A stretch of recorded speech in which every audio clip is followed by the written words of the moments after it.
विधान परिषदेत मतं फुटू नयेत म्हणून भाजपलाही काळजी घ्यावी लागणार आहे। भाजपचे नागपुरातल्या सगळ्या नगरसेवकांना 3 दिवस गोव्यात नेलं जाणार आहे आणि गोवा ट्रिपनंतर 3 दिवस मुंबईमध्ये मुख्यमंत्र्यांची भेट घेतली जाईल। मुंबईमध्ये 2 दिवसीय प्रशिक्षणातही नागपूरचे नगरसेवक सहभागी होणार आहेत। मतदानाच्या 1 दिवस आधी 17 जूनला नगरसेवक नागपूरमध्ये परत येणार आहेत। सहलीसाठी नगरसेवकांकडून सहकार्य रक्कम घेण्यात आल्याची देखील माहिती मिळतेय। महापौर, उपमहापौर, स्थायी समिती सभापतींना प्रवासातून वगळलं गेलेलं आहे। रजत वशिष्ठ आपले प्रतिनिधी आपल्याला अधिक अपडेट देतील। रजत, नागपूरमध्ये काँग्रेसच्या अतुल लोंढेंचं आव्हान आहे आणि त्या आव्हानाला सामोरं जात असताना भाजपला कशा पद्धतीने काळजी घ्यावी लागते?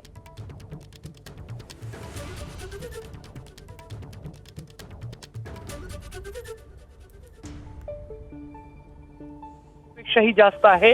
मात्र निवडणुकीमध्ये कुठलीही रिस्क घ्यायची नाही आणि भाजपनं टार्गेट ठेवलेलं आहे की आपला जो एकंदरीत मतदान आहे त्यापेक्षा जास्त मतदान घ्यायचं, आपला एकही मतदान फुटता कामा नये। अशामुळे खबरदारीचा उपाय म्हणून भाजपनं ही नीती आखलेली आहे आणि सर्व नगरसेवक जे आहेत ते उद्या रेल्वेने मुंबईला रवाना होणार आहे आणि तिथून गोव्यापर्यंतचा प्रवास जे आहे या नगरसेवकांचा राहणार आहे। 3 दिवस गोव्यामध्ये मुक्काम केल्यानंतर पुन्हा मुंबईत या नगरसेवकांना आणलं जाणार आहे आणि रामभाऊ महाळगी प्रबोधिनी जी आहे तिथे 2 दिवसाचा नगरसेवकांचा प्रशिक्षण शिबिर सुद्धा ठेवण्यात आलेलं आहे। त्यामुळे भाजप एका दगडात 2 पक्षी मारण्याचा प्रयत्न करत आहे। एका बाजूला नगरसेवकांना गोव्याला नेऊन मतदान फुटणार नाही याची काळजी घेतली जात आहे आणि जे पक्षाचे नियमित प्रशिक्षण कार्यक्रम आहे ते सुद्धा या प्रवासाच्या दरम्यान राबवले जाणार आहे। त्यामुळे कुठेतरी भाजप एक असं चित्र निर्माण करण्याचा प्रयत्न करत आहे की नगरसेवकांचा प्रशिक्षणासाठी हा संपूर्ण आयोजन जो आहे तो करण्यात आलेला आहे। मात्र त्यामागे विधान परिषद निवडणुकीची रणनीती जी आहे ती एक मुख्य कारण आहे। रजत, धन्यवाद दिलेल्या माहितीसाठी। आणि आंतरराष्ट्रीय स्तरावरून भारतीयांसाठी एक दिलासादायक बातमी आहे। H1B व्हिसाचं शुल्क वाढवण्याचा निर्णय बेकायदेशीर ठरलेला आहे। बोस्टनच्या फेडरल कोर्टानं डोनाल्ड ट्रम्प यांना हा दणका दिलाय। काँग्रेसनं शुल्कवाढीचे अधिकार राष्ट्राध्यक्षांना दिले नाहीत असं कोर्टानं म्हटलंय। ट्रम्प यांच्याकडून सप्टेंबरमध्ये H1B व्हिसाच्या शुल्कामध्ये $1,00,000 पर्यंत वाढ करण्यात आली होती। $215 ते $4,000 शुल्क ट्रम्पने $1,00,000 वरती नेलं होतं। सध्या 3 ते 3.5 लाख भारतीय H1B व्हिसावरती अमेरिकेत आहेत। अमेरिकेतल्या H1B व्हिसावरती गेलेल्यांमध्ये 70% भारतीय नागरिक आहेत। 20 डेमोक्रॅटिक अटॉर्नी जनरलनी डोनाल्ड ट्रम्प यांच्या शुल्कवाढीच्या निर्णयाला डिसेंबरमध्ये कोर्टात आव्हान दिलं होतं आणि बॉस्टनच्या फेडरल कोर्टाचे न्यायाधीश लिओ सोरोकिन यांनी हा निर्णय दिलाय। त्यांच्या निर्णयाला तिथल्या ॲपेलेट कोर्टात ट्रम्प प्रशासन आव्हान देतं का याची आता उत्सुकता असेल। अमेरिकेच्या न्यायव्यवस्थेत बोस्टनच्या जिल्हा न्यायालयासारखी 94 न्यायालय आहेत आणि 13 ॲपेलेट कोर्टात त्यांच्या निर्णयांना आव्हान दिलं जातं। ॲपेलेट कोर्टाच्या निर्णयाविरुद्ध सुप्रीम कोर्टात जाण्याचाही मार्ग आहे।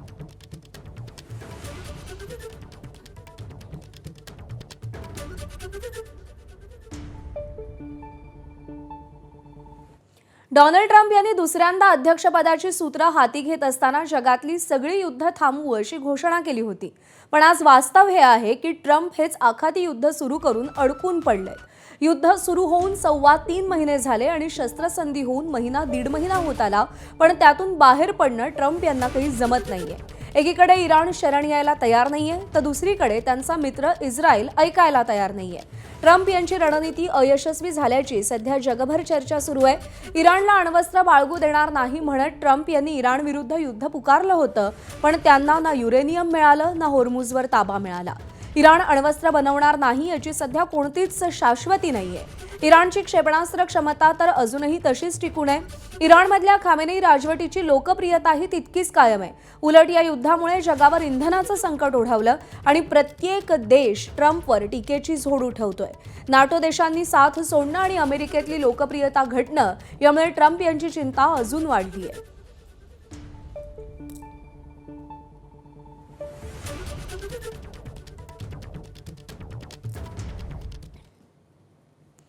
दरम्यान डोनाल्ड ट्रम्प यांनी बेंजामिन नेतन्याहूंना एक इशारा दिलाय. नेतन्याहूंनी सावध राहावं, नाहीतर साथ सोडू, असं डोनाल्ड ट्रम्प यांनी म्हटलेलं आहे आणि सलग दुसऱ्या दिवशी त्यांनी हा इशारा दिलेला आहे. सावध राहा, नाहीतर तुमचं तुम्ही बघा, असं ट्रम्प म्हणाले. इराणला मोठं प्रत्युत्तर अजिबात देऊ नका, असा इशारा देखील डोनाल्ड ट्रम्प यांनी दिलाय. काल इराणच्या हल्ल्यानंतर इस्रायलनं प्रत्युत्तर दिलं होतं. काल संध्याकाळी दोन्ही देशांचा हल्ले न करण्याचा निर्णय झालेला आहे.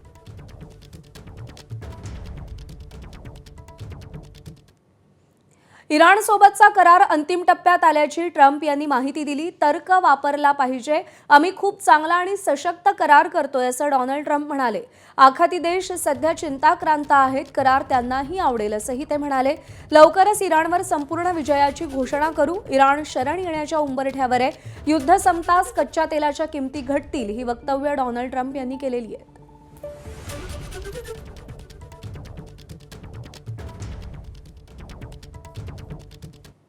पुढची बातमी पाहूया.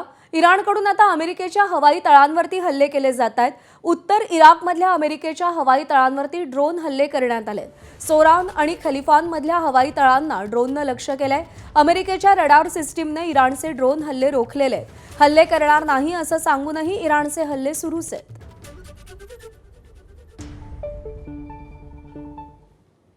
ओमानमधल्या जहाजांवरच्या 24 भारतीयांना सुखरूप वाचवण्यात आलंय. टँकरवाहू जहाजावरती क्षेपणास्त्र हल्ल्यामुळे भारतीय अडकले होते. मुंबईतल्या मेरीटाईमच्या बचाव केंद्रानं ही मोठी कारवाई केली. भारतानं वेळ न गमावता कारवाई केल्यानं हे मोठं यश मिळालंय. 2 हेलिकॉप्टरद्वारे सुटकेचं अभियान राबवलं गेलंय. सगळे भारतीय सुरक्षित आहेत. एकालाही साधं खरचटलं सुद्धा नाही.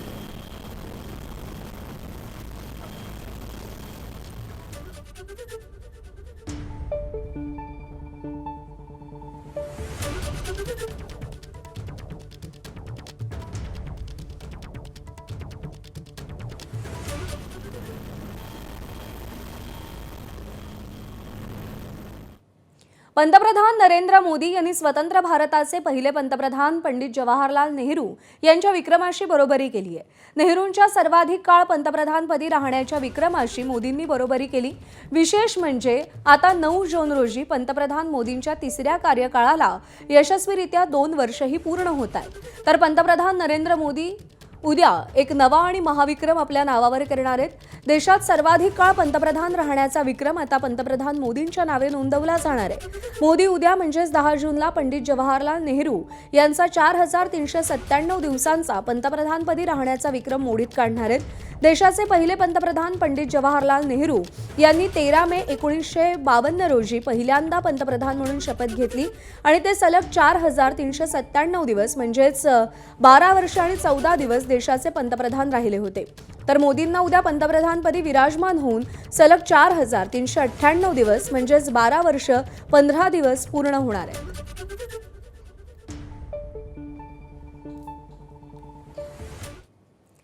तर या दोनही पंतप्रधानांच्या कालावधीची आपण तौलनिक आकडेवारी पाहूया. नरेंद्र मोदींचा आज पंतप्रधान पदावरचा 4398 दिवस आहे. पहिले पंतप्रधान पंडित नेहरूंच्या कालावधीशी मोदींनी बरोबरी केली आहे. सर्वाधिक काळ पंतप्रधानपदी राहण्याचा विक्रम उद्या मोदींच्या नावावर होईल. नरेंद्र मोदी 2014 पासून सलग तिसऱ्यांदा लोकसभा निवडणुकीमध्ये विजयी झाले. मोदीही नेहरूंप्रमाणे मतदारांच्या लोकप्रियतेमुळे पंतप्रधानपदी आहेत. मोदींकडून digital India, make in India आणि पायाभूत सुविधांचा विकास केला गेला.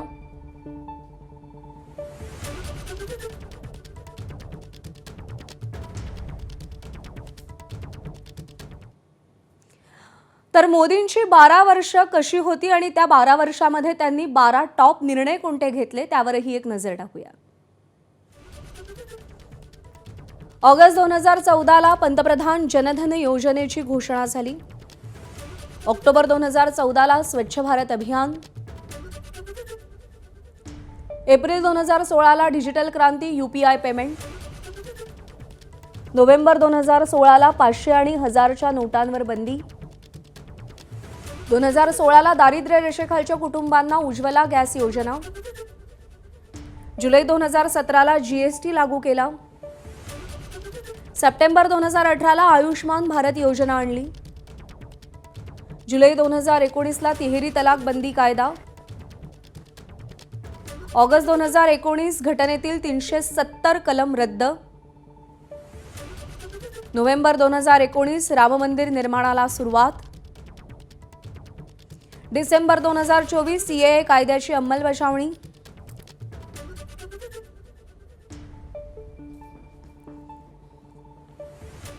पश्चिम बंगालमध्ये ममता बॅनर्जींसाठी घर फिरल्यानंतर आता घराचे वासेही फिरलेत. 58 आमदारांनी साथ सोडल्यानंतर आता लोकसभेचे 20 खासदार ममता बॅनर्जींना सोडून स्वतःचा गट स्थापन करणार आहेत. 28 लोकसभा खासदारांपैकी 20 खासदारांनी एनडीए सरकारला पाठिंबा देण्याचा निर्णय घेतलाय. खासदार आणि टीएमसीच्या माजी नेत्या काकोली यांनी सोमवारी हा दावा केला. 20 खासदारांनी एनडीएला पाठिंबा देण्याचं ठरवलं असल्याचं त्या म्हणाल्या. या संदर्भात लोकसभा अध्यक्ष ओम बिर्ला यांना एक पत्रही पाठवण्यात आलंय. यापैकी 11 खासदारांनी सोमवारी दुपारी केंद्रीय मंत्री आणि भाजपचे बंगालचे प्रभारी भूपेंद्र यादव यांच्या निवासस्थानी भेट घेतली. या बैठकीदरम्यान सुवेंदू अधिकारीही त्यांना भेटण्यासाठी तिथे पोहोचले होते. या बैठकीला लोकसभा खासदार काकोली घोष, शताब्दी रॉय, अबू ताहिर, अरूप चक्रवर्ती, खुलीलूर रहमान, शर्मिला सरकार, असित मल, कालीपदा सोरेन, जगदीश बसुनिया आणि प्रसून बॅनर्जी उपस्थित होते.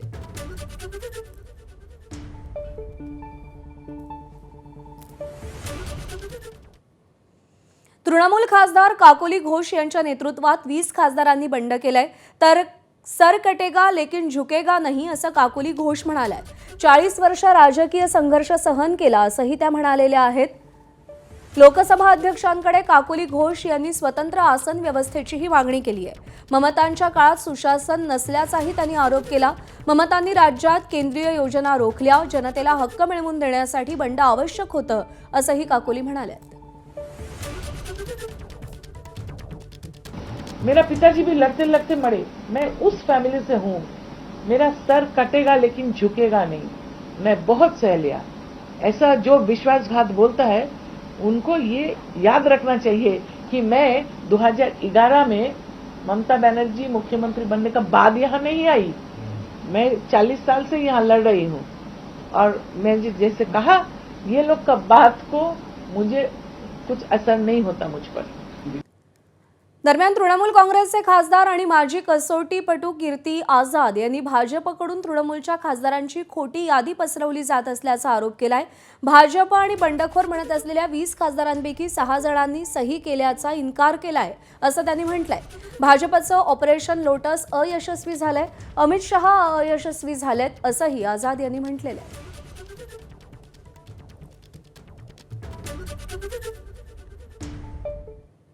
क्रिकेटपटू खासदार युसुफ पठाण यानंही ममता बॅनर्जी यांच्या विरोधात बंड केलंय.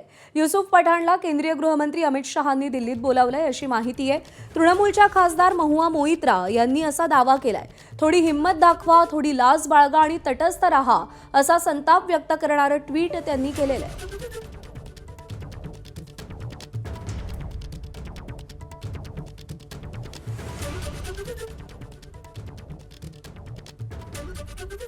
आणि यानंतर महत्त्वाच्या घडामोडींचे वेगवान आणि सविस्तर अपडेट. राष्ट्रवादी काँग्रेस पक्षाचा यंदाचा वर्धापन दिन सोहळा एक दिवस पुढे ढकलण्यात आलाय. दरवर्षी 10 जून रोजी साजरा होणारा सोहळा यंदा 11 जून रोजी मुंबईतील प्रसिद्ध षण्मुखानंद हॉलमध्ये आयोजित करण्यात आलाय. यंदा 10 जून रोजी दिल्लीमध्ये एनडीएची अत्यंत महत्त्वाची बैठक पार पडणार आहे आणि या महत्त्वपूर्ण बैठकीला स्वतः उपमुख्यमंत्री सुनेत्रा पवार, प्रदेशाध्यक्ष सुनील तटकरे आणि प्रफुल्ल पटेल बैठकीसाठी दिल्लीत असतील.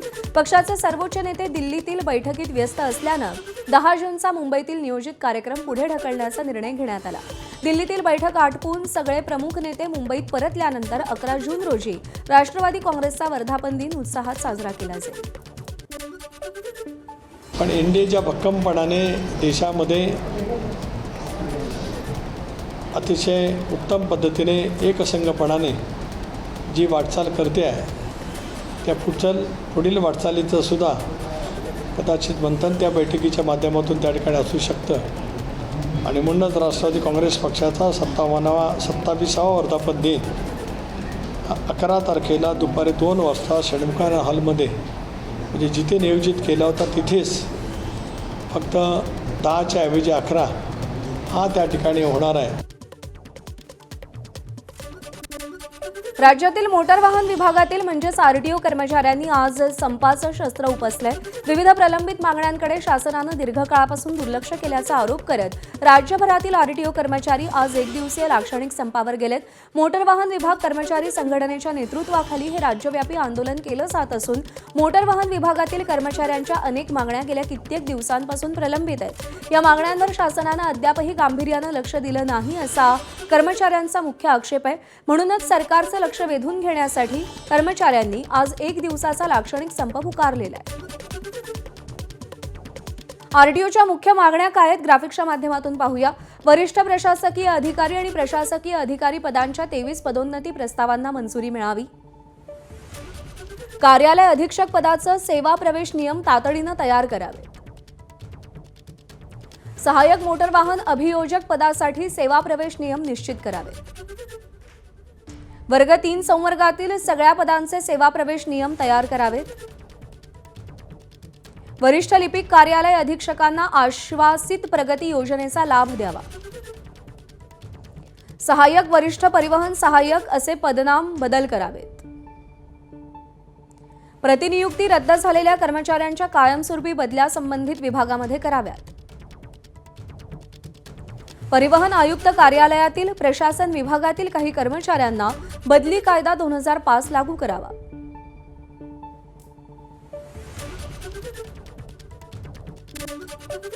शक्तीपीठ महामार्गाविरोधी संघर्ष समितीच्या वतीनं आज कोल्हापूर जिल्हाधिकारी कार्यालयावरती विराट मोर्चा काढला जाणार आहे. 11 वाजता कोल्हापुरातील ऐतिहासिक दसरा चौकातून या मोर्चाला सुरुवात होईल. या मोर्चाला कोल्हापूर जिल्ह्यातील शक्तीपीठ महामार्ग विरोधी शेतकरी सहभागी होणार आहेत. शेतकऱ्यांना नको असलेला शक्तीपीठ महामार्ग लादण्याचा प्रयत्न करू नका अशी मागणी या मोर्चाच्या माध्यमातून केली जाते. शक्तीपीठ महामार्गाला कोल्हापूर आणि सांगली जिल्ह्यातून खूप मोठ्या प्रमाणात विरोध झालाय आणि त्यानंतर महामार्गाचे रेखांकन बदलण्यात आलं. मात्र तरी सुद्धा कोल्हापूर जिल्ह्यातील 73 गावांच्या हद्दीमधून हा शक्तीपीठ महामार्ग जाणार आहे आणि त्यामुळे याला विरोध करण्यासाठी आजचा मोर्चा होतोय. खासदार शाहू महाराज, माजी खासदार राजू शेट्टी, आमदार सतेज पाटील, आमदार जयंत आसगावकर, माजी आमदार ऋतुराज पाटील यांच्यासह अनेक मान्यवर या मोर्चामध्ये उपस्थित राहणार आहेत. नसरापूर अत्याचार हत्या प्रकरणात एक महत्त्वाची साक्ष नोंदवण्यात आली. सीसीटीव्हीतील व्यक्ती आणि आरोपी एकच आहे. नसरापूर येथील अल्पवयीन मुलीवर अत्याचार आणि हत्या प्रकरणात FSL तज्ज्ञांनी न्यायालयामध्ये महत्त्वाची साक्ष नोंदवली आहे. घटनास्थळाजवळच्या सीसीटीव्हीमध्ये दिसणारी व्यक्ती आणि अटक केलेला आरोपी एकच असल्याचं तांत्रिक तपासातून स्पष्ट झाल्याचं त्यांनी सांगितलं. गुन्ह्याशी संबंधित सीसीटीव्ही चित्रीकरण, पंचनामे आणि अन्य तांत्रिक पुरावे न्यायालयात सादर करण्यात आले असून तज्ज्ञांची उलट तपासणी पुढे होणार आहे.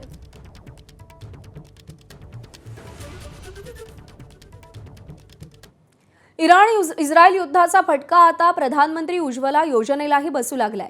लाभार्थ्यांसाठी वार्षिक अनुदानित LPG सिलेंडरची संख्या 9 वरून 4 पर्यंत कमी करण्याचा मोठा निर्णय केंद्र सरकारनं घेतलाय. युद्धामुळे आंतरराष्ट्रीय स्तरावरती LPGच्या किमतींमध्ये सातत्यानं होत असलेल्या वाढीमुळे हा निर्णय घेण्यात आला. युद्धामुळे आतापर्यंत LPG 46% महाग झालाय. उज्ज्वला योजनेच्या माध्यमातून लाभार्थ्यांना 642 रुपयांना हे सिलेंडर मिळतात. आता उज्ज्वला योजनेअंतर्गत 642 मध्ये वर्षाला 4च सिलेंडर मिळतील. 4 पेक्षा जास्त गॅस सिलेंडर लागल्यास त्यासाठी अधिकची रक्कम मोजावी लागणार आहे.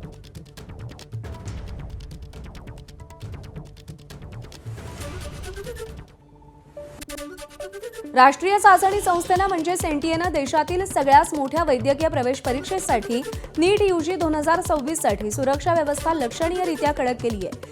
21 जून 2026 रोजी होणारी ही पुनर्परीक्षा सुरक्षित आणि पारदर्शक व्हावी यासाठी अनेक मोठे निर्णय घेण्यात आले. प्रश्नपत्रिका तयार करणारे, नियंत्रक आणि अनुवादक यांसारख्या सगळ्या प्रमुख परीक्षा कर्मचाऱ्यांना उच्च सुरक्षा विलगीकरणात ठेवण्यात आले, जिथे मोबाईल फोन, इंटरनेट आणि इतर इलेक्ट्रॉनिक उपकरणांना सक्त मनाई आहे. यावेळेस प्रश्नपत्रिकांची सुरक्षा थेट भारतीय हवाई दलाच्या हाती सोपवण्यात आली आहे. कोणत्याही स्तरावरती पेपर लीक होऊ नये यासाठी ही अभेद्य सुरक्षा प्रणाली तयार करण्यात आली आहे. भारतीय हवाई दल देशातील 18 वेगवेगळ्या प्रमुख ठिकाणी अत्यंत गोपनीयतेनं आणि सुरक्षिततेनं प्रश्नपत्रिका पोहोचवणार आहे. या 18 मुख्य केंद्रांवरूनच पुढे परीक्षा केंद्रांवरती प्रश्नपत्रिकांचं वाटप केलं जाईल. या संपूर्ण प्रक्रियेत कुठेही फेरफार किंवा पेपरफुटी होणार नाही याची पूर्ण काळजी घेण्यात आली आहे. दरम्यान या परीक्षेचं हॉल तिकीट 14 जून 2026 रोजी जारी केलं जाईल. संपूर्ण देशाला हादरवून सोडणाऱ्या नीट पेपरफुटी प्रकरणातील पहिल्या आरोपीच्या जामीन अर्जावर आज निकाल अपेक्षित आहे। या प्रकरणातील मुख्य संशयित आरोपी मनीषा वाघमारे हिच्या जामीन अर्जावर आज 9 जून रोजी न्यायालय आपला अंतिम निर्णय सुनावणार आहे। त्यामुळे मनीषा वाघमारेला दिलासा मिळणार की तिचा जेलमधला मुक्काम वाढणार याकडे सगळ्यांचे लक्ष लागलंय। सीबीआयनं मनीषा वाघमारे हिच्या जामिनाला विरोध करताना न्यायालयामध्ये तिची मोडस ऑपरेंडी उघड केली आहे। सीबीआयच्या दाव्यानुसार मनीषा वाघमारे स्वतःला शिक्षक समुपदेशक म्हणून म्हणवून घ्यायची, मात्र प्रत्यक्षात ती एक ब्युटी पार्लर चालवायची। या पार्लरच्या आडून तिनं पेपरफुटीचं मोठं रॅकेट चालवल्याचा संशय आहे। मनीषानं नीट परीक्षेचे केमिस्ट्री, बायोलॉजी आणि फिजिक्सचे प्रश्न लोखंडे नावाच्या व्यक्तीला दिले आणि तिथून ते शुभम नावाच्या विद्यार्थ्याला मिळाले। मनीषा वाघमारे पैशांच्या बदल्यात पेपरचे अनेक प्रश्न मुलांना लीक करत होती असा थेट आरोप सीबीआयनं केलाय आणि सगळ्यात महत्त्वाचं म्हणजे सीबीआयकडे अनेक विद्यार्थ्यांच्या प्रत्यक्ष जबाब आणि साक्षी पुरावे आहेत। दरम्यान पहिल्याच आरोपीच्या जामीन अर्जावर आज काय निर्णय होतो यावरती संपूर्ण प्रकरणाची पुढची दिशा अवलंबून असणार आहे। या बातम्यांसह छत्रपती संभाजीनगर जिल्हा बँकेची निवडणूक सर्वसामान्य कार्यकर्त्याच्या आवाक्या बाहेर गेल्याचं चित्र आहे। या निवडणुकीमध्ये सहकार क्षेत्रातल्या कार्यकर्त्यांपेक्षा मंत्री, आमदार, खासदार आणि त्यांचे वारसदारच जास्त दिसतात। पालकमंत्री संजय शिरसाट यांची दोन्ही नगरसेवक आणि तरीही त्यांनी स्वतः अर्ज दाखल केलाय। संजय शिरसाटांची दोन्ही मुलं नगरसेवक आहेत आणि तरी सुद्धा त्यांनी अर्ज दाखल केलाय। तसंच त्यांच्या मुलीचाही अर्ज दाखल आहे। त्याचप्रमाणे अब्दुल सत्तार स्वतः शिवसेनेचे आमदार आहेत। त्यांच्या एका मुलाकडे सिल्लोड नगर परिषदेच्या अध्यक्षपदाची जबाबदारी आहे, तर दुसरा मुलगा जिल्हा परिषद सदस्य आहे आणि तरीही जिल्हा बँकेच्या निवडणुकीत त्यांच्या मुलाचाही समावेश झालाय। खासदार संदीपान भुमरेंचा मुलगा जिल्हा बँकेत बिनविरोध निवडून आलाय। भावाचाही अर्ज दाखल आहे। मंत्री अतुल सावेंसह रमेश बोरनारे, संजना जाधव, अनुराधा चव्हाण, अंबादास दानवे यांसारखे विद्यमान आमदारही या जिल्हा बँकेच्या रिंगणात आहेत। त्यामुळे सर्वसामान्य कार्यकर्ता मात्र आजही फक्त नेत्यांसाठी झटतोय, सतरंजा उचलतोय, बॅनर लावतोय, सभा भरवतोय, मात्र पदांची मलई सगळ्या विद्यमान नेते मंडळींच्याच घरी जातीये।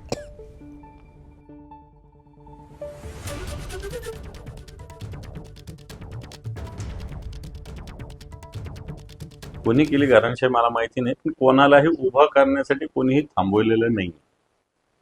ज्याला उभा राहायचं तो इलेक्शनला उभा राहू शकतो। जिल्हा बँक ही शेतकऱ्यांची बँक आहे, तो राजकारणाचा अड्डा होऊ नये अशा प्रकारची भूमिका सगळ्यांनी घेतली पाहिजे आणि माझी तशीच भूमिका आहे। मी काही घराणेशाहीचं समर्थन करत नाही, पण एखाद्याचा मुलगा जर सक्षम असेल, कर्तृत्व नसेल तर त्याने घरात का बसावं हा पण प्रश्न आला पाहिजे। डॉक्टरांचा मुलगा डॉक्टर होतो, इंजिनियरचा मुलगा इंजिनियर होतो, पत्रकारांचा मुलगा पत्रकार होतो, तर एखाद्या राजकारण्याचा मुलगा राजकारणी होतो, त्यात काय भाव आहे।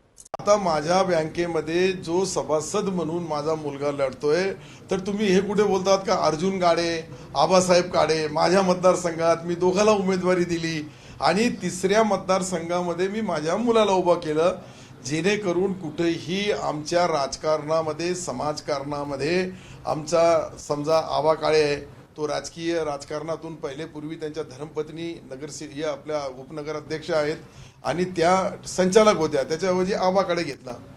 अर्जुन पाटील चेअरमन होते, आता त्यांना तिथे सिल्लोडमध्ये मी उमेदवारी दिली। त्यांना कट केलं असतं आणि माझ्या मुलाला दिलं असते तर कुठेतरी कार्यकर्त्यावर अन्याय झाला असं सहज तुम्ही बोलले असते। देशाचे गृहमंत्री आदरणीय अमितभाई शाहसाहेब यांचे पण असं आहे की ग्रामीण भागाचं जे विकास जर करायचा असेल तर सहकार क्षेत्रामध्ये तुम्ही सगळ्यांनी लक्ष घातलं पाहिजे।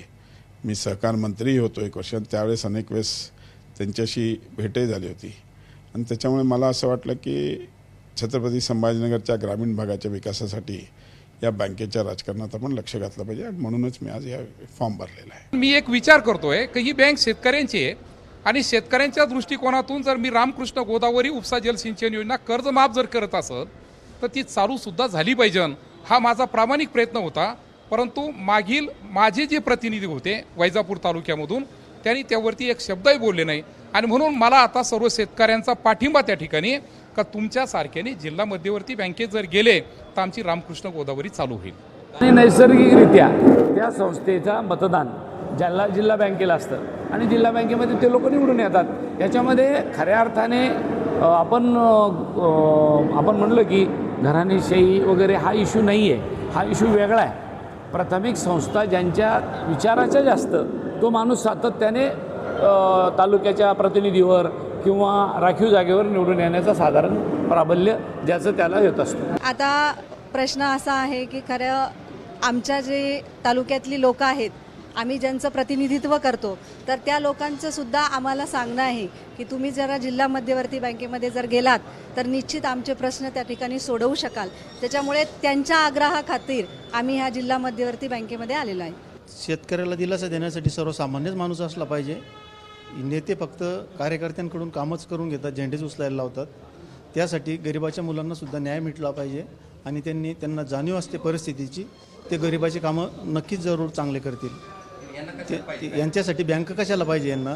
तर गरिबाच्या मुलांना बँक दिली पाहिजे. गरीब शेतकऱ्यांसाठी गरीब धावून जाणार, त्यासाठी गरिबाला चान्स भेटला पाहिजे. अशी घराणेशाही इथं लागू झालेली आणि बँक ही काय लुटण्यासाठी आहे असा काही समज झालेला आहे. आणि म्हणून पोरं बाळं लेकरं सुना नाती हे सगळे इथं गर्दी करून तयार आहे. सर्वसामान्य शेतकऱ्याचा जो प्रतिनिधी आहे, ज्याने सुरेश पाटील दादासारखे त्या कॅम्पमध्ये काम केलेले, अशा लोकांना इथे संधी फार कमी आहे. दरम्यान कोणकोणते नेते या निवडणुकीच्या रिंगणात आहेत, ग्राफिक्सच्या माध्यमातून पाहूया. पालकमंत्री संजय शिरसाट, मंत्री अतुल सावे, खासदार कल्याण काळे, आमदार विलास भुमरे, आमदार अंबादास दानवे, आमदार रमेश बोरनारे, आमदार अनुराधा चव्हाण, आमदार संजना जाधव. तर कोणकोणत्या नेत्यांचे वारसदार जिल्हा बँकेच्या रिंगणात आहेत तेही पाहूया. पालकमंत्र्यांची मुलगी हर्षदा शिरसाट, खासदार भुमरेंचा भाऊ राजू भुमरे, खासदार कल्याण काळेंचे भाऊ जगन्नाथ काळे, आमदार अब्दुल सत्तार यांचा मुलगा समीर सत्तार, माजी आमदार नितीन पाटलांच्या पत्नी अर्चना पाटील, माजी आमदार नितीन पाटलांचा मुलगा अर्जुन पाटील, माजी आमदार नामदेव पवारांचा मुलगा सुमित पवार आणि माजी आमदार शिवाजी काळेंचा मुलगा रवींद्र काळे, माजी आमदार अण्णासाहेब मानेंची सून श्रद्धा माने, माजी खासदार डोणगावकरांची सून देवयानी डोणगावकर.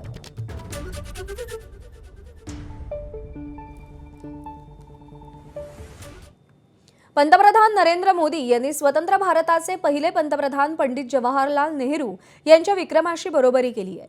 नेहरूंच्या सर्वाधिक काळ पंतप्रधानपदी राहण्याच्या विक्रमाशी मोदींनी बरोबर केली आहे. विशेष म्हणजे आज 9 जून रोजी पंतप्रधान मोदींच्या तिसऱ्या कार्यकाळाला यशस्वीरित्या 2 वर्षही पूर्ण होत आहेत. तर पंतप्रधान नरेंद्र मोदी उद्या एक नवा आणि महाविक्रम आपल्या नावावरती करणार आहेत. देशात सर्वाधिक काळ पंतप्रधान राहण्याचा विक्रम आता पंतप्रधान मोदींच्या नावे नोंदवण्यात येणार आहे. पंतप्रधान मोदी उद्या म्हणजेच 10 जूनला पंडित जवाहरलाल नेहरू यांचा 4397 दिवसांचा पंतप्रधानपदी राहण्याचा विक्रम मोडीत काढणार आहेत. देशाचे पहिले पंतप्रधान पंडित जवाहरलाल नेहरू यांनी 13 मे 1952 रोजी पहिल्यांदा पंतप्रधान म्हणून शपथ घेतली होती. ते सलग 4397 दिवस म्हणजेच 12 वर्ष आणि 14 दिवस देशाचे पंतप्रधान राहिले होते. तर मोदींना उद्या पंतप्रधानपदी विराजमान होऊन सलग 4398 दिवस म्हणजेच 12 वर्ष 15 दिवस पूर्ण होणार आहेत.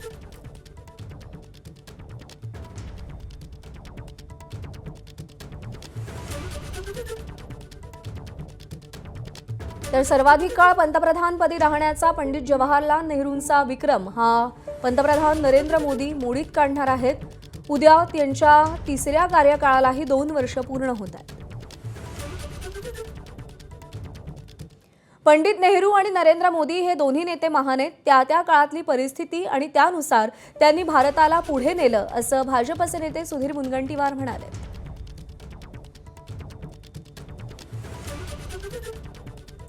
भाजपचे ज्येष्ठ नेते आणि माजी मंत्री सुधीर मुनगंटीवार आहे. एक ऐतिहासिक क्षण आहे भाजपसाठी आणि पंतप्रधान नरेंद्र मोदीसाठी. निश्चितपणे देशासाठी, देशाच्या जनतेसाठी, भारतीय जनता पार्टीच्या त्या लाखो कार्यकर्त्यांसाठी ज्यांनी रक्ताचं पाणी आटवत या देशाच्या गौरवासाठी, अभिमानासाठी, स्वाभिमानासाठी, विकासासाठी सत्ता नसतानाही भारतीय जनता पार्टीच्या विस्तारासाठी कार्य केलं. विश्वगौरव युगपुरुष नरेंद्र मोदीजींनी हा भारत सुखी समृद्ध व्हावा, भयमुक्त व्हावा, भूकमुक्त व्हावा, विषमतामुक्त व्हावा, आतंकमुक्त व्हावा, नक्षलमुक्त व्हावा, समरसतायुक्त व्हावा, रोजगारयुक्त व्हावा, विश्वगौरव व्हावा, यासाठी मोदीजी ज्या पद्धतीचं काम करताय, मला वाटतं की जनतेला धन्यवाद दिले पाहिजे. आणि माननीय मोदीजींच्या नेतृत्वात कार्यकर्त्यांनी एकच लक्ष घेऊन मेरा भारत महान हे शब्द अंमलात आणण्याच्या दृष्टीने, पूर्ण होण्याच्या दृष्टीने आपापल्या परीने कार्य केलं पाहिजे. पंडित जवाहरलाल नेहरू आणि पंतप्रधान नरेंद्र मोदी या दोन पंतप्रधानांच्या कार्यकालाची तुलना कशी कराल तुम्ही? प्रत्येकाचं एक स्वतंत्र अस्तित्व असतं, स्वतंत्र काम करण्याची शैली असते. तुलना करण्यासाठी एका कंपनीत, एका इंडस्ट्रीमध्ये तयार झालेले प्रॉडक्ट नाही. पंडित नेहरूंनी त्यांच्या परीने कार्य केलं, माननीय मोदीजी त्यांच्या परीने कार्य करताय. तेव्हाचे प्रश्न आणि आजच्या प्रश्नामध्ये खूप फरक आहे. तेव्हा आम्ही अन्नधान्याच्या बाबतीमध्ये सुद्धा स्वयंपूर्ण नव्हतो. आज आमच्याकडे आम्हाला लागणाऱ्या धान्यापेक्षा जास्त धान्याचं उत्पादन आहे. दोन स्वतंत्र गोष्टी आहे. मला वाटतं की तुलना करण्याचं काहीच कारण नाही. इथून आठवणीसह तुषार कोहळे, ABP माझा, नागपूर. बातमी मुंबईतून मुंबईकरांसाठी अत्यंत महत्त्वाची. मुंबईतील खासगी पाणी टँकर सेवेचा संप आज दुसऱ्या दिवशीही कायम आहे. त्यामुळे मुंबईकरांच्या अडचणींमध्ये आणखी भर पडली आहे. देशाची आर्थिक राजधानी असलेल्या मुंबईतील व्यावसायिक आणि व्यापारी केंद्रांनाही या संपाचा फटका बसू लागले आहे. बांद्रा कुर्ला कॉम्प्लेक्स अर्थात BKC परिसरात अनेक कॉर्पोरेट कंपन्यांची मुख्य कार्यालयं, उंच इमारती, हॉटेल्स आणि रेस्टॉरंट्स आहेत. या आस्थापनांची मोठी पाण्याची गरज टँकरद्वारे भागवली जाते. मात्र संपामुळे टँकर सेवा पूर्णतः ठप्प असल्यानं पाणी पुरवठ्याचा प्रश्न गंभीर बनलाय. BKC परिसरात एका बाजूला शेकडो टँकर उभे असून सेवा बंद असल्याचं चित्र दिसतंय. दुसऱ्या दिवशीही नागरिक, व्यावसायिक आस्थापना आणि कार्यालयांना पाणी टंचाईचा सामना करावा लागत असून या संपावर तोडगा कधी निघणार याकडे सगळ्यांचं लक्ष लागलंय. ईशान देशमुख आपले प्रतिनिधी आपल्याला या सगळ्या संदर्भात अधिक अपडेट देतील. ईशान, या सगळ्या टँकर चालकांच्या प्रमुख मागण्या नेमक्या काय आहेत? संप पुकारल्यामुळे पाणी वितरण कसं विस्कळीत झालंय आणि मुख्यमंत्र्यांसोबतच्या बैठकीसंदर्भात काय अपडेट्स आहेत?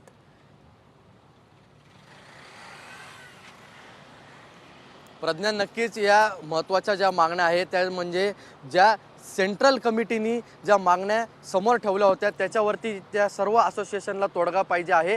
सध्या मी BKC जे आर्थिक केंद्र आहे मुंबईमधलं, जे आर्थिक राजधानी ही मुंबई आहे आणि त्या ठिकाणी आर्थिक केंद्र म्हणजे BKC आहे. त्या ठिकाणी आपण बघू शकतो शेकडो टँकर हे एका बाजूला रस्त्यावर उभे आहेत. कुठेतरी आजचा दुसरा दिवस आहे, संपूर्ण सेवा ही बंद केली आहे या टँकर असोसिएशननी मुंबईमध्ये. त्यामुळे कुठेतरी अडचणी या मोठ्या प्रमाणावरती सर्वसामान्य नागरिकांना सहन कराव्या लागत आहेत. या आर्थिक केंद्रामध्ये अनेक मोठमोठे हेड ऑफिसेस आहेत मोठमोठ्या कंपनीचे. त्यामुळे या ठिकाणी जो एक्सेस वॉटर सप्लाय असतो तो या टँकरद्वारेच केला जातो. पण कुठेतरी आता या कंपनींना अडचण येत आहे. त्याचसोबत या परिसरामध्ये असलेले जे रेस्टॉरंट आहेत, छोटे हॉटेल आहेत, त्यांना देखील या टँकरनेच पाणी सप्लाय होतो. पण कुठेतरी आता संपूर्ण हे टँकर आपण बघू शकतो संपूर्ण या रस्त्याच्या कडेला हे टँकर उभे आहेत. त्यामुळे कुठेतरी या सर्व ऑफिसेसला अडचण होत आहे. आपण बघू शकतो की त्या असोसिएशनची मागणी एकच आहे की आम्हाला मुख्यमंत्री देवेंद्र फडणवीस यांच्यासोबत बैठक हवी आहे आणि बैठकीनंतरच आम्ही तोडगा निघू शकतो मुख्यमंत्र्यांच्या बैठकीनंतर. त्यामुळे काल देखील कलेक्टरांसोबत बैठक झाली, ती कुठेतरी त्यामधून चर्चेमधून तोडगा निघाला नाही. आणि त्यावेळेस देखील या असोसिएशनच्या लोकांचं एकच म्हणणं होतं की आम्हाला ज्यावेळेस मुख्यमंत्री देवेंद्र फडणवीस यांच्यासोबत बैठक मिळेल त्यावेळेसच आम्ही काय आहे तो निर्णय घेऊ. त्यामुळे आज दुसऱ्या दिवशी देखील नागरिकांना मोठ्या प्रमाणावरती पाणी टंचाईमुळे एक आपण म्हणू शकतो त्रास सहन करावा लागत आहे. प्रज्ञा. ईशान, धन्यवाद दिलेल्या माहितीसाठी. आणि यानंतर काही बातम्यांचे वेगवान आणि सविस्तर अपडेट. राज्यातल्या धरणसाठ्यांमधली स्थिती भीषण आहे. मागच्या वर्षीच्या तुलनेत 5% कमी पाणीसाठा आहे. मागच्या वर्षी याचवेळी 31% पाणीसाठा शिल्लक होता. यंदा मात्र फक्त 26% जलसाठा उपलब्ध आहे. मागच्या वर्षी पश्चिम महाराष्ट्रात 27% पाणीसाठा शिल्लक होता. यंदा मात्र फक्त 16% पाणीसाठा उपलब्ध आहे. कोकणात मागच्या वर्षी याचवेळी 34% पाणीसाठा होता. यंदा मात्र 32% पाणीसाठा शिल्लक आहे. उत्तर महाराष्ट्रामध्ये 32%, पाणीसाठा मागच्या वर्षी शिल्लक होता तर यंदा 27% आहे. मराठवाड्यात यंदा 28% पाणीसाठा आहे तर मागच्या वर्षी 30% पाणीसाठा उपलब्ध होता. अमरावती विभागात यंदा 39% तर नागपूरमध्ये 36% पाणीसाठा शिल्लक आहे. मुंबईला पाणी पुरवठा करणाऱ्या तलावांमध्ये 14% पाणीसाठा उपलब्ध आहे तर मराठवाड्याची तहान भागवणाऱ्या जायकवाडीमध्ये 29% पाणीसाठा आहे. कोयना धरणात फक्त 10% पाणीसाठा आहे. मागच्या वर्षी याचवेळी 17% पाणीसाठा उपलब्ध होता. पुण्याला पाणी पुरवठा करणाऱ्या खडकवासला धरणामध्ये 42% जलसाठा शिल्लक आहे. पुणेकरांवरती पाणी कपातीची टांगती तलवार आहे. खडकवासला धरण साखळीमध्ये केवळ 5 टीएमसी पाणीसाठा शिल्लक आहे. त्यामुळे पुणे शहरामध्ये सोमवारपासून पाणी कपात करण्यात येण्याची शक्यता आहे. दरम्यान शहरातील वॉशिंग सेंटर, स्विमिंग पूल्सना पाण्याचा पुरवठा कमी करण्याचा निर्णय महापालिका प्रशासनानं घेतलाय. आज महाराष्ट्रात वादळी वाऱ्यासह मुसळधार ते मध्यम स्वरूपाच्या पावसाचा अंदाज व्यक्त करण्यात आलाय. मुंबई, पुणे आणि नाशिकसह राज्यातील जवळपास 24 ते 25 जिल्ह्यांना येलो अलर्ट जारी केलाय. दक्षिण कोकणातील सिंधुदुर्ग आणि रत्नागिरी, मुंबई, ठाणे, पालघर या जिल्ह्यामध्ये वादळी वाऱ्यासह चांगल्या पावसाची शक्यता आहे. पश्चिम महाराष्ट्रात पुणे, सातारा आणि कोल्हापूर परिसरात मान्सून सक्रिय असून मुसळधार पाऊस पडू शकतो. तर उत्तर महाराष्ट्रात नाशिक आणि अहिल्यानगर जिल्ह्यातही विजांच्या कडकडाटासह पाऊस होण्याचा अंदाज आहे. मराठवाडा आणि विदर्भात काही ठिकाणी हलक्या ते मध्यम स्वरूपाच्या पावसाच्या सरी कोसळण्याची शक्यता हवामान विभागानं वर्तवलेली आहे.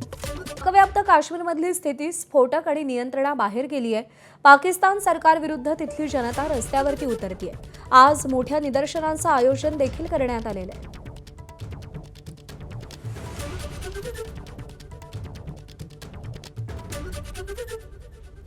की सबसे बुरी खबर यह है कि पायलट हाई स्कूल से लेके सीएमएच हॉस्पिटल तक लाशें ही लाशें और फोर्सेस जो है लाशें उठाने नहीं दे रही हैं और लाशें गायब करने का सिलसिला जारी है.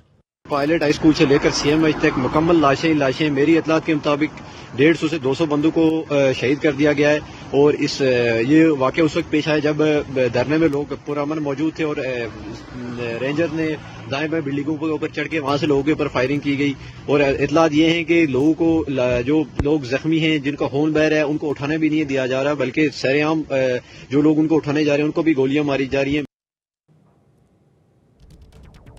तर आवामी ॲक्शन कमिटीकडून निदर्शनांचं आयोजन करण्यात आले. शरणार्थींच्या 12 जागा घटवल्याच्या विरोधात ही निदर्शनं केली जाणार आहेत आणि ही परिस्थिती अत्यंत स्फोटक बनत चालली आहे. ही दृश्य आपण पाहतोय. रस्त्यांवरती लोक उतरलेत.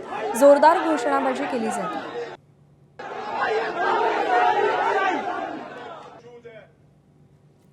काल नवी दिल्लीमध्ये राष्ट्रपती भवनामध्ये राष्ट्रपतींच्या हस्ते शौर्य पुरस्कारांचं वितरण करण्यात आलं. यावेळी महार रेजिमेंटचे शहीद जवान प्रवीण जंजाळ यांना मरणोत्तर कीर्तीचक्र प्रदान करण्यात आलं. हे कीर्तीचक्र त्यांच्या आई आणि पत्नीनं स्वीकारलं. यावेळी त्यांच्या आईनं अक्षरशः हंबरडा फोडला. शत्रूंविरोधात लढताना शहीद जवान प्रवीण जंजाळ यांनी पराक्रम गाजवला. फायरिंग दरम्यान जखमी होऊनही त्यांनी मागे न हटता अखेरच्या श्वासापर्यंत लढा दिला. दहशतवाद्यांचा खात्मा केला आणि हा पराक्रम ऐकताना त्यांच्या आईचा बांध फुटला आणि त्या रडू लागल्या. यावेळी राष्ट्रपती द्रौपदी मुर्मूंनी एका आईचं दुःख समजून घेत त्यांचं सांत्वन केलं. आईचं दुःख पाहून पंतप्रधान मोदी आणि संरक्षण मंत्री राजनाथ सिंह सुद्धा हेलावले होते. मरणोपरांत कीर्ति चक्र से सम्मानित किया जाता है. सम्मान ग्रहण कर रही हैं उनकी धर्मपत्नी श्रीमती श्यामबाला जंजल.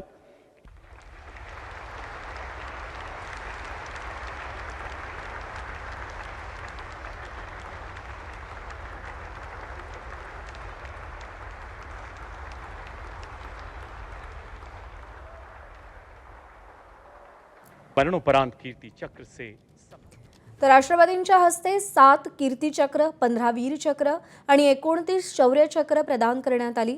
गगनयान मिशनमधील एअर कमोडोर नायर यांना ही कीर्तीचक्र देण्यात आलं. सुखोई 30 MKIचे वैमानिक ग्रुप कॅप्टन मनीष अरोरांना वीरचक्र देण्यात आलं. ऑपरेशन सिंदूर दरम्यान ग्रुप कॅप्टन अरोरांनी पराक्रम गाजवला. 7 पॅराचे मेजर आशिष कुमार यांना शौर्यचक्र देण्यात आलं. जम्मू काश्मीरमध्ये दहशतवाद विरोधी लढ्यामध्ये मेजर आशिष यांनी पराक्रम गाजवला. राजपुताना रायफल्सचे मेजर आदित्य प्रताप सिंग यांना शौर्यचक्र देण्यात आलं. भारत म्यानमार सीमेवर दहशतवाद्यांविरोधात त्यांनी पराक्रम गाजवलाय. तर शौर्य पुरस्कारांमध्ये मरणोत्तर 6 पुरस्कारांचा समावेश आहे.